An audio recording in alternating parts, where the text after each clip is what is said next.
here. I wanted to go over my everybody's favorite head, neck, and shoulder release. I found that this protocol with this guy has helped heal and relieve like so many ailments. It's crazy over the years. And then particularly my postpartum mommies, like in all my postnatal classes, we spend time on the foam roller. You can also use a rolled up blanket, or you can use a bolster.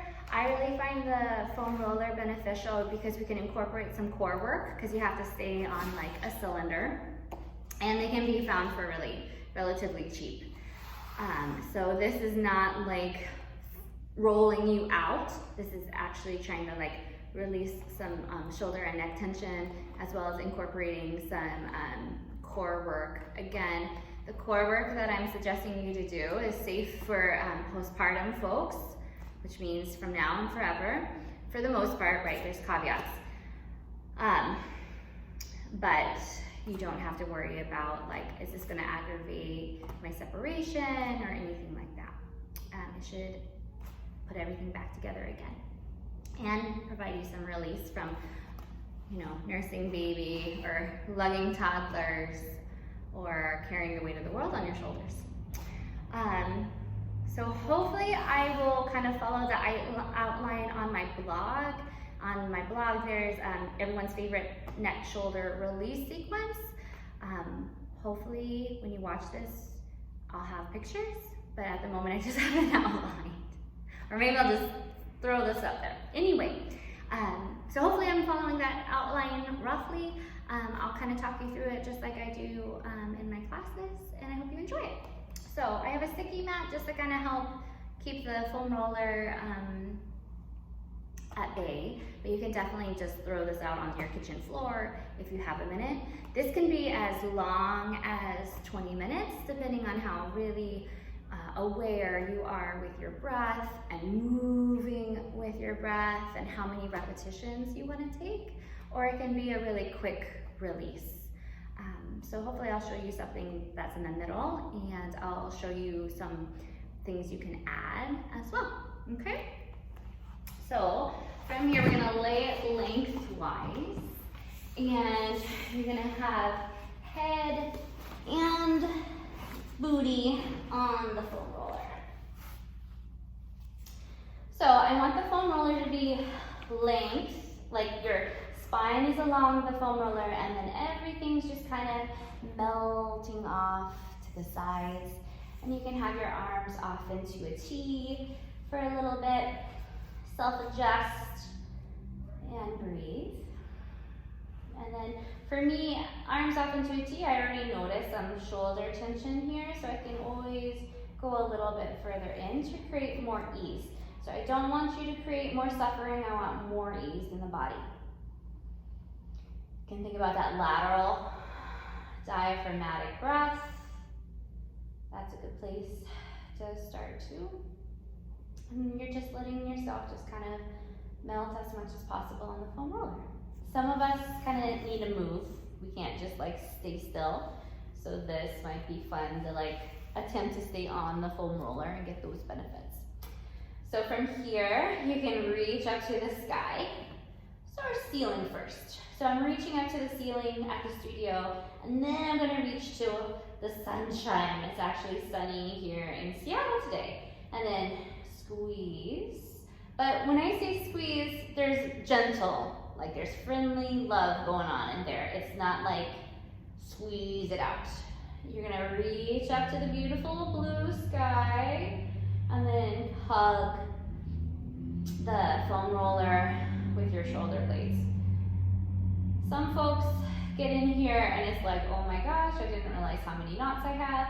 And then you can also do these lovely circles. Like the circles, I found like a little pop or a knot versus this. So that can give you some feedback. Then you can have palms down, like as if you're gonna do an arm arc.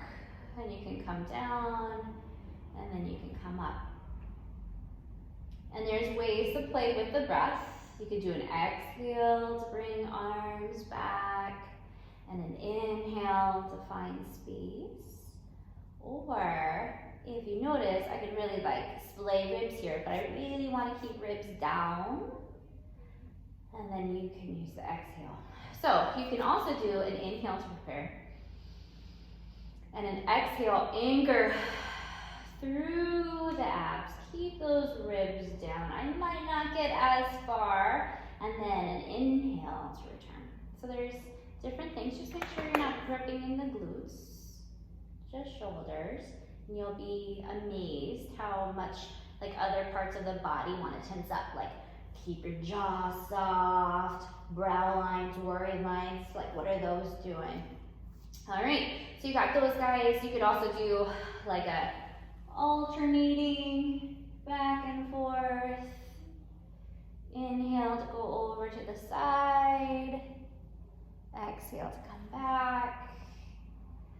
My body, I tend to have to like go over to one side, stay here, and then kind of work it a little bit. Takes like a couple repetitions for my body to be like, oh yeah, that's what she said too. And then like I did here, you're on the foam roller, so it's a little wonky, so you have to use belly, but you always have these fingertips here to help you, okay? So there's that. So we did this guy, we did this guy, that guy, and then you can do like a field goal or cactus arms, and then exhale down. So it kind of feels like a lat pull. Inhale back, and then exhale down. That could feel luxurious. I noticed like my right side has something brewing. And then you can also do these lovely guys. You can go palms down and then palms up. Just be aware that rotator might not dig it so much. So like I don't know what I did to my right side, but my right side's kind of angry this morning. But all these little tidbits, like these are gentle enough practices where you can be like, oh, why is my right side brewing today? Because I want you to be aware with what's going on in your body so you can be better self-advocates. So when you go to your PTs or doctors, you'll be able to describe what's going on in your body more than like, I have a pain in my shoulder. Like, what kind of pain is it? You could also do these little chicken army thingies too. I think that about covers it, what I normally do in class. So then you can rest, like let all of that infuse into your body. Take a moment to pause. And then from there, we can go into your core work. So no rush in the pauses, okay guys? So from here, we'll do toe taps. So you'll exhale, lift up your right leg. Inhale, oh, you can see I have a little bit of, and back, and back. So, like you saw, you can kind of like wiggle, wiggle, wiggle. Some of you guys would be able to lift up one arm. Some of you guys will be able to lift both arms. And back. So do that about like 8 to 10 times on that side. And then you can set yourself up for the other side. So different side, different story. I don't want you to be like too heady into your stories, but there's a chance to kind of recognize like habits, injury. And I want you to be aware of those habits so we can shift those habits to you can be pain-free and mobile as long as possible. So you can play with exhale here.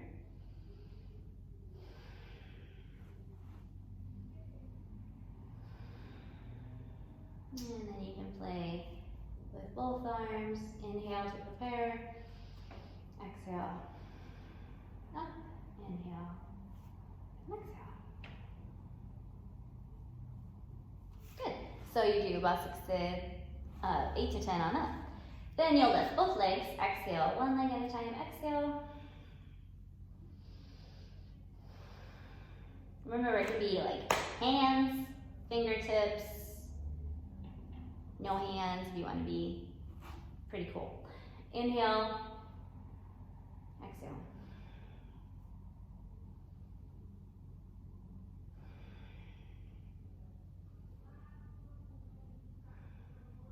And then you can change this to a toe tap.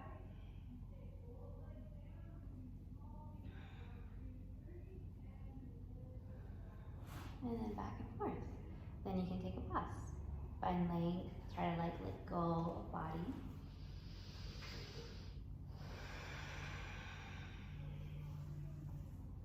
And then remember too, like, all right, you got those down pack. Then maybe try longer levers. You inhale and then exhale up. Inhale, exhale up. So there's ways to add to that. And then you got the fun one. So then you can go to like tabletop. Make sure belly's on. Like I'm trying to bring spine towards the foam roller. And then you can lift. And then exhale. Come back. Inhale. Exhale, come back.